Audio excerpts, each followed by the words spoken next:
अस्सलाम वालेकुम दोस्तों, मैं हूँ फार्मासिस्ट हबीबुल्ला और आज की वीडियो लेक्चर में डिजीज़ और डिसऑर्डर की कुछ की डिफरेंस है इसके ऊपर बात करेंगे कि इसको हम कैसा डिफ्रेंशिएट कर सकते हैं।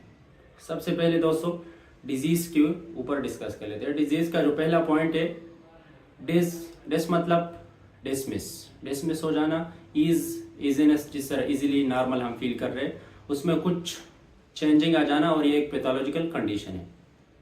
दूसरी तरफ अगर डिसऑर्डर को देखा जाए तो डिसऑर्डर के नाम से इंडिकेट होते हैं, नाम से जाहिर होते हैं कि डिस मतलब डिसमिस हो जाना, ख़त्म हो जाना। आर्डर जिस तरह नॉर्मल आर्डर में एक काम चल रहा होते है, एक सिस्टम का या एक ऑर्गन का एक काम नॉर्मल जो काम चल रहा होता है उसमें कुछ चेंजिंग आ जाना, इसके आर्डर में रिदम में कमी बीशी आ जाना, तो ये डिसऑर्डर है। और अगर इसके काज की हम बात करें तो डिजीज़, ये पहला पॉइंट हो गया दोनों का।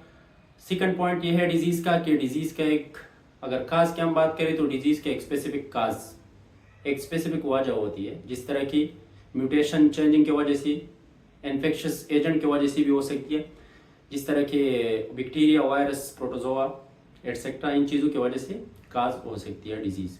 अगर दूसरी तरफ हम डिसऑर्डर को देखा जाए तो डिसऑर्डर का एक स्पेसिफिक काज नहीं होता, इसके मैनी काजेज होते हैं डिसऑर्डर काज होने की।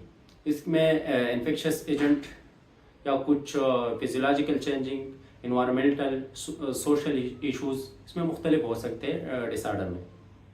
ये दोनों के दो दो पॉइंट्स हो गए। तीसरा पॉइंट ये है डिजीज़ का कि डिजीज़ में जब किसी भी ऑर्गन या टिश्यू को हो जाती है इसमें इसके स्ट्रक्चर में चेंजिंग आ जाती है।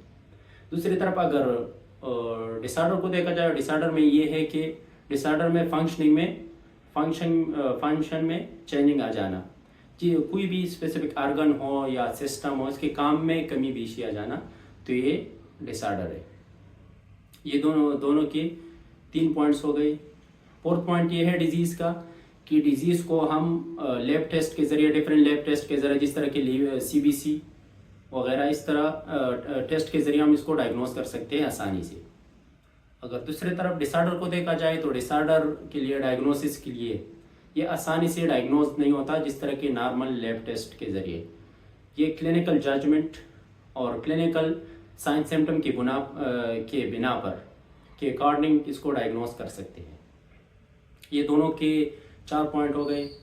और एग्जाम्पल की अगर हम बात करें तो डिजीज़ के एग्जाम्पल है जिस तरह के कोविड-19, जो कोविड-19 कॉमन एग्जाम्पल है जो रिसेंटली एक पेंडेमिक आया था, तो एक वायरस की वजह से इसके जो काज थी एक वायरस थी। अगर जिस तरह की ट्यूबरक्लोसिस एक बैक्टीरिया है, टीबी काज कर देते हैं और ये हमारी बॉडी के मुख्तलिफ हिस्सों में हो सकती है। ये डिजीज़ के एग्जाम्पल हो गए, एटसेट्रा और भी मुख्तलिफ एग्जाम्पल हो सकती है।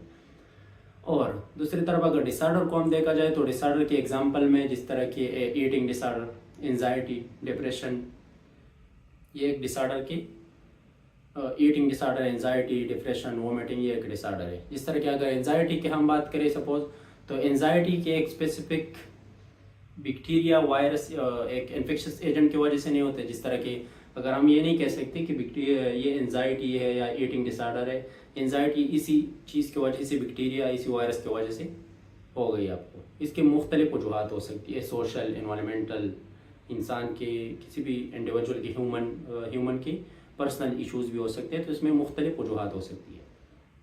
इसके एग्जांपल हो गई। और डिजीज़ जब किसी भी इंडिविजुअल को हो जाती है तो डिजीज़ हमें ये सिग्नल दे देती है कि आपके बॉडी में आप जो बीमार हो ये किस वजह से हो, एक स्पेसिफिक रीज़न बता देती है। अगर दूसरी तरफ हम डिसऑर्डर को देखा जाए तो डिसऑर्डर ये आपको, किसी भी इंडिविजुअल को ये सिग्नल दे देती है कि आपके बॉडी में क्या गलत चल रहा है, रॉन्ग चल रहे, एबनॉर्मल चल रहे। और अगर हम दोनों को कंपेयर करें तो एज अ फार्मासिस्ट पब्लिक के लिए ये मैसेज है कि डिजीज़ इतना ख़तरनाक नहीं है, इतना डेंजरस नहीं है डिसऑर्डर के बनिस्बत। डिसऑर्डर ज़्यादा डेंजरस है इस वजह से कि डिसऑर्डर की एक तो ये है कि डिसऑर्डर की कोई काज मालूम नहीं होती, ये मैनी काजेस की वजह से काज हो सकती है। और दूसरी तरफ डिजीज़ है तो डिजीज़ के एक स्पेसिफिक बैक्टीरिया, वायरस काज होती है और ये आसानी से मेडिकेशन थेरेपी के ज़रिए या मुख्तलिफ थेरेपी के ज़रिए आसानी से ट्रीट हो सकती है कोई भी किसी भी बंदे को डिजीज़ हो। लेकिन डिसऑर्डर में ये नहीं है। डिसऑर्डर की मुख्तलिफ वजूहत हो सकती है।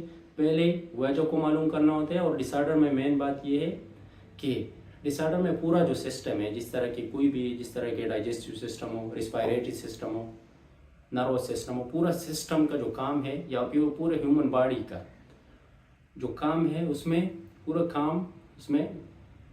चेंजिंग आ जाती है और डिजीज़ में एक स्पेसिफिक आर्गन या टिश्यू के ऊपर इफेक्ट पड़ जाती है। तो इस वजह से डिसऑर्डर, जब किसी भी इंडिविजुअल को डिसऑर्डर हो तो डिसऑर्डर को ज़्यादा फोकस देना चाहिए डिसऑर्डर के ट्रीटमेंट पे। इस वजह से कि इसका कोई भी ख़ास रीज़न मौजूद नहीं होता है। इसके मैनी रीज़न हो सकती है इसकी काज होने की। दोस्तों ये था आज का वीडियो, आज का लेक्चर जो आप लोगों के साथ शेयर कर दिया। इंशाल्लाह फिर नेक्स्ट वीडियो में मिलते हैं। अल्लाह हाफिज़।